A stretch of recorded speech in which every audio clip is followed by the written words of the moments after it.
अगर आप भी चाहते हैं कि एसएस फिल्म्स मोतिहारी के ऑडियो वीडियो सबसे पहले आप तक पहुंचे, तो इस चैनल को सब्सक्राइब करें और साथ ही बेल आइकन को दबाना ना भूलें।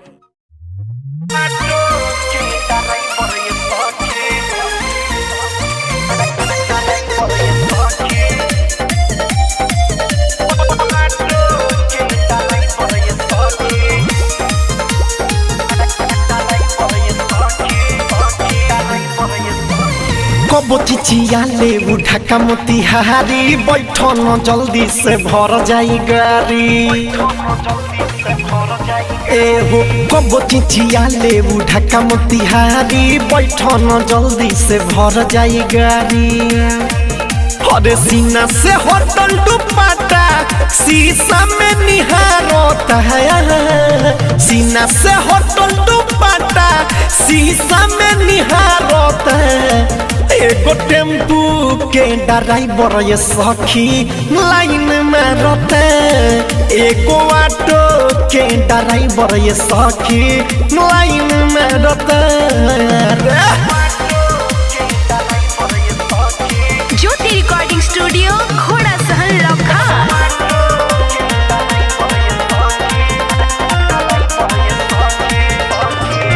रोकता रे गाड़ी जहाँ झारता रे केस हो, लुकिंग गलास में सखी देखता रे फेस हो। का कहीं रोकता वे गाड़ी जहाँ झारता वे केस हो, लुकिंग गलास में अपन देखे सखी फेस हो। देखो न हो दे कैसे ए स्टाइल का रोता है, देखो न हो दे कैसे ए स्टाइल का रोता है। एगो टेम्पू के ड्राइवर ये सखी लाइन में रहता है, एगो ऑटो के ड्राइवर ये सखी लाइन में रहता है।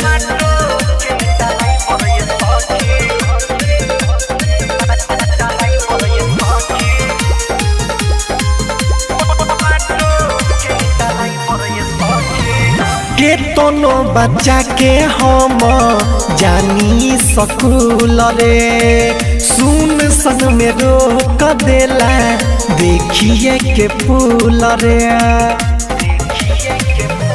हाँ हाँ केतनो बच्चा के हम जानी स्कूल रे, सुन सन में रोक देला देखिए के फूल रे। रतन रतन से खाली सखी हवरन मारता है, रतन रतन से खाली सखी हवरन मारता है। एगो टेम्पू के ड्राइवर ये सखी लाइन में रहता है, एगो ऑटो के ड्राइवर ये सखी लाइन में रहता है। कबो चिचिया ले उठा मोतिहारी बैठो न जल्दी से भर जाई गाड़ी। अरे सीना से होटल दुपट्टा शीशा में निहारता है, सीना से होटल दुपट्टा शीशा में निहारता है।